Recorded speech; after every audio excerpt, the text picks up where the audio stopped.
Welcome to the Heal Your Hunger Show, where we get to the heart of why you overeat and how to stop. If you struggle with food and weight like I did, welcome home.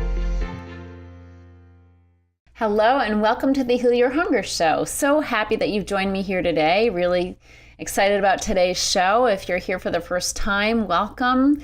If you've struggled with food and weight in any way, this is definitely the place for you to hang out. I'm glad that you're here. I was 50 pounds overweight and I struggled horribly with my weight. It was a constant obsession, both to be thin and to get the foods that I had to have at the same time. So it was a constant fight, and I understand that struggle intimately. And by the grace of God, for many, many years now, I have been free, and I just want to share with you all the things that have helped me to find that freedom so that you can experience it as well. So welcome. And if you're here, you're a seasoned person and you enjoy these podcasts, please leave a review on iTunes. That would help me tremendously. You know, a lot of people don't have a home yet for all things emotional eating. You know, they're thinking they're the only ones who feel the way they feel. So let's help them out and leave a review on iTunes, and that will really get the word out faster. So thank you for that. I appreciate that.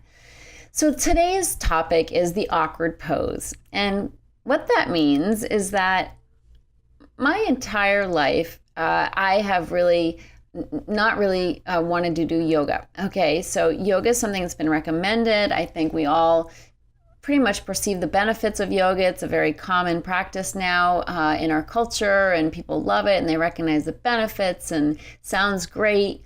But when I've tried yoga classes, I have not liked them at all, and for many reasons. But, you know, I try one or two and I'm just like, I can't do it. I don't like it. I need more personal attention. It just doesn't fit me. So I do other forms of exercise, you know, and gentle exercise, because I'm not a workout person, and I don't want to be trying to lose weight or affect my weight by working out. So to make sure I'm not in that diet mode, I do gentle forms of exercise, but things that do help my body and strengthen my body. So, you know, I can break a sweat in the things that I do, but I'm not real hard and vigorous about it, just so I can maintain some balance. But yoga is something that would probably do that for me, but I haven't indulged in yoga because I had prejudices. Okay, bottom line, I had prejudices. Well, recently, I've gotten messages from the universe, from many different areas of my life and people in my life. And these messages have converged to send a loud and clear signal to me that it's time to do yoga, in spite of what I have to say about it. So I looked up yoga studios, and I found one in walking distance to my home. And so I started doing yoga about a week ago. They had a free week, so I'm still in my free week, and I'm going to have to sign up this week for classes if I want to continue, which I do because it's been really helpful. And it's actually dispelled many of my prejudices. You know, this is a great studio I can walk to, which is very unusual for Los Angeles, to be able to just have a neighborhood place you can walk to and not have to get in your car and drive somewhere. So thank you for that. And it's a nice studio and nice people. And I started out with hot yoga right off the bat, you know, nothing like pussyfooting around. So I'm sweating up a storm in this class, which actually feels really good, in spite of the fact that it feels awful and I'm like can't stand it. At the very same time, I know how good it is for my body, and it actually feels very cleansing and detoxifying and healthy. So I at the end of the class, I really appreciate it. And so it's been good. And I'm going to continue on and strengthen my body and help my body, because there's many different things that I need help with, digestion and just overall health. So that's a great thing. And my teacher, whoever the teacher is, will always ask us at some point in the class to do the awkward pose. And that just cracks me up whenever I hear it. Like, now we're going to do the awkward series. And I think to myself, my whole life has been an awkward series. And I've been like permanently stuck in the awkward pose forever. Because in spite of my doing this podcast and the videos that I do and many different things I do that are social and outgoing, and I'm putting myself out there, Underneath, I feel incredibly awkward a lot of the time, most of all when I'm in social situations, okay? When I'm sitting here talking to you, my people, my kind, the people who get me and I get you, that's great. That's comes super easy to me. It's my favorite thing in the whole world to do is to talk to other emotional eaters because we get each other. But in a social situation, at a party or any kind of social situation, I feel incredibly awkward and I don't know what to say and I don't know how to be funny and I don't know really what to do. I just feel out of sorts. And I don't always look like I feel that way, of course. I put on a good front, I'm friendly and I can be chatty to some degree, but I'm not a good small talker. And the reason why I'm bringing all this up is because in my other life, when I was overeating, I was great at small talking and chatting. Even though I still felt awkward then, the food was like a social lubricant. They talk about alcohol being a social lubricant. Well, food was a social lubricant for me, and it made it much easier to get along with people because I just felt like, I was more confident and I wasn't in touch with how awkward I felt. Bottom line is food anesthetized me and those painful emotions of feeling awkward and feeling like I don't fit in. So I blew right past and through those emotions and just, got along. And, when you don't have the food, when you've taken away food, perhaps you're attempting to eat better, what happens is all kinds of emotions come up and you start feeling a lot more. You're more in touch with your internal being and emotions. And a lot of times you'll feel the real feelings, the ones you've been eating over. I mean, if you don't overeat, you're going to soon find out why you overeat, right? Well, that's certainly true for me. And I became very aware of how awkward I was. And even though it's been many years, on this healing journey, I still feel incredibly awkward in social situations. Now, I just had a birthday party last night.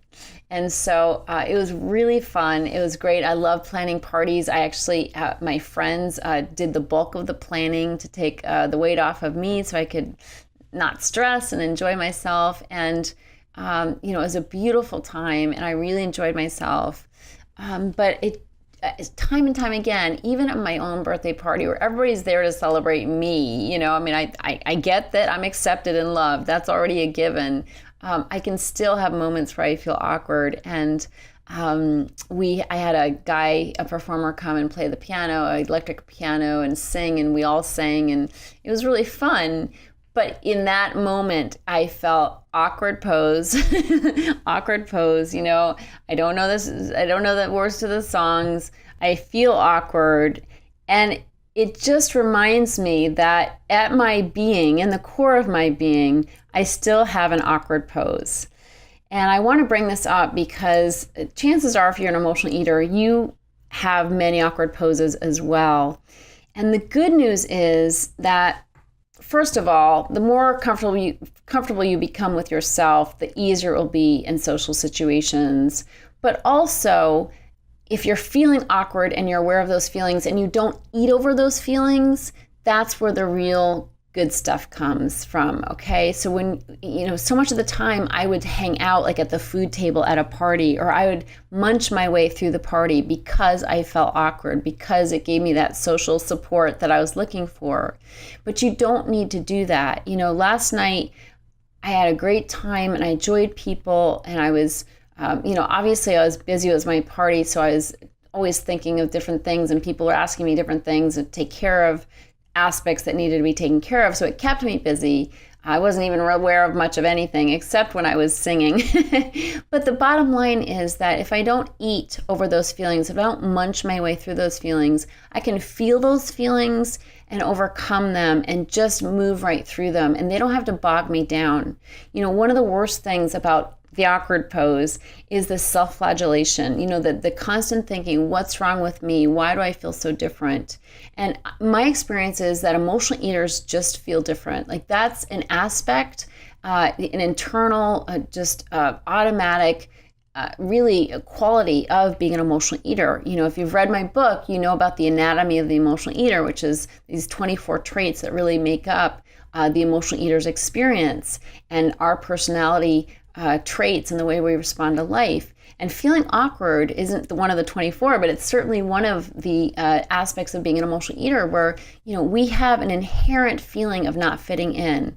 We automatically feel like we're the only guy outside the circle, And so I just want to bring this to your attention that these are real feelings that emotional eaters feel. These are human feelings, so everybody feels them to some degree, and so much of the time, whether we're emotional eaters or not, we're comparing our insides with other people's outsides. So we're looking at everybody else in the party thinking, wow, they get along so well. And I did do it last night. I have to say, there's a couple people who are so comfortable and charismatic. And I'm thinking, wow, I wish I were like that.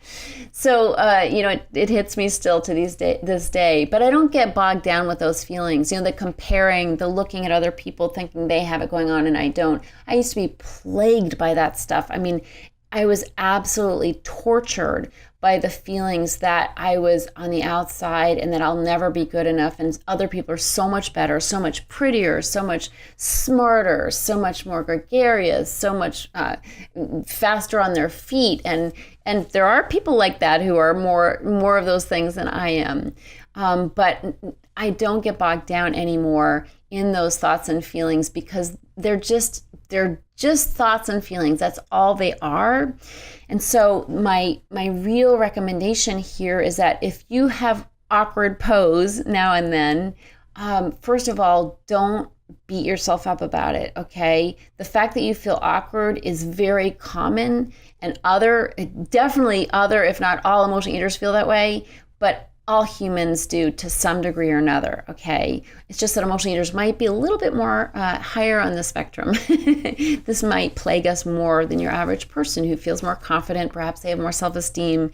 They haven't been living in a fat body that makes them feel like they're definitely on the outside, which in our culture we are to some degree, where we're carrying around extra weight. So just know that, these are common feelings, but the important thing to do is to feel them, acknowledge them, and then keep on moving, okay? Instead of eating over them. So really, when you're at a party, beware the tendency to just munch nervously, okay? Reaching for foods that they don't have your name on it, okay? They're not foods that are right for you. They don't make you feel good about yourself. They're not healthy for your body. And yet we eat them out of nervousness to kill this awkward feeling. So just be aware of the fact that you can feel awkward and yet still be a part of, still be there. I mean, last night when I was singing, I just, I thought, I don't really have it. I don't have it. But it didn't matter. I just recognized that, and I'm sure I'm a lot better off than I think. But it didn't stop me from singing. It didn't stop me from enjoying people who are much better singers and so much more fun and funny, and they just have that natural sense about them. I enjoyed them. I observed them and I thought, wow, just what a beautiful soul, and I realized that I'm okay being awkward. I'm okay. It's all okay. And this is something that I've learned over the years, is to just accept the way I am and who I am. I used to try so hard to be funny, to be liked, to be the star of the show, to be the one everybody's, laughing at, in terms of my funny jokes, to be the one that people look at. That used to be so important to me, and it's not at all anymore because there are wonderful qualities about me, but I'm not that, charismatic compared to some other people. And that's okay, because there are beautiful qualities about me, and that people appreciate. People appreciate, my kindness, my generosity, my smile, my warm heart. Those are wonderful, beautiful qualities. And I don't have to be this amazingly charismatic person. I don't have to be like this really outgoing person. I'm actually part introvert, part extrovert. I love being with people. I love being social, but I also have to go away for a little time and regroup and just sort of recollect my energy when I am out there and social. And so that's me. I'm not a total extrovert. That's something I've learned about myself. So accepting yourself and the way you are is so important, instead of trying so hard to be somebody you're not. One of my favorite quotes is from Eric Butterworth, who was a unity minister and a philosopher and author. And he said, I read in his book one time, it said, when you try to make an impression, that's the impression you make. And I just love that, because it's true. And we try so hard to be liked and accepted. Unfortunately, that's the impression we make. We're trying so hard to make a good impression, and yet what people perceive from us is that we're trying so hard, which really translates into we feel bad about ourselves. We don't feel like we're enough, in which case we have to try so hard to prove to you that we are. And so just relax, feel the feelings, integrate with your emotions, the tough ones like feeling awkward. Observe those emotions, write about them later, talk about them with an understanding and trusted friend, and then just realize it's okay. Like, it's just okay. I may always have certain moments where I feel awkward in social situations, and that's okay. That's my introvert. That's the introverted part of me. That's the fear in me. And that's okay. I acknowledge it, but I don't eat over it, because then I've just lost an opportunity to grow and become more of who God made me. God made me to be a beautiful human being that has, big strengths in some areas and low strengths in other areas. And that's A-okay. So I want you to take that with you today, and just know that any feelings you're feeling, whether you feel awkward or not, whatever emotions you're having, you don't need to eat over them. You don't need to, smother them with ooey gooey chewy foods. It really takes acknowledging them and feeling them and realizing you're going to be fine. You are going to be fine. And I'm fine. Even though I have awkward moments, I'm fine. And I'm just grateful for that knowledge, and I want you to have that. So take it easy, be sweet to yourself. Don't try to make an impression. Just be who you are, and don't reach for the food, because it's a lost opportunity when you do. Try to grow through it instead. So that's it from me. Thank you so much for listening. I always appreciate having you here. And you take good care, and I'll talk to you soon. If you enjoyed this show and want to get free support, insider health info, exclusive invites to events, and more, visit healyourhunger.com.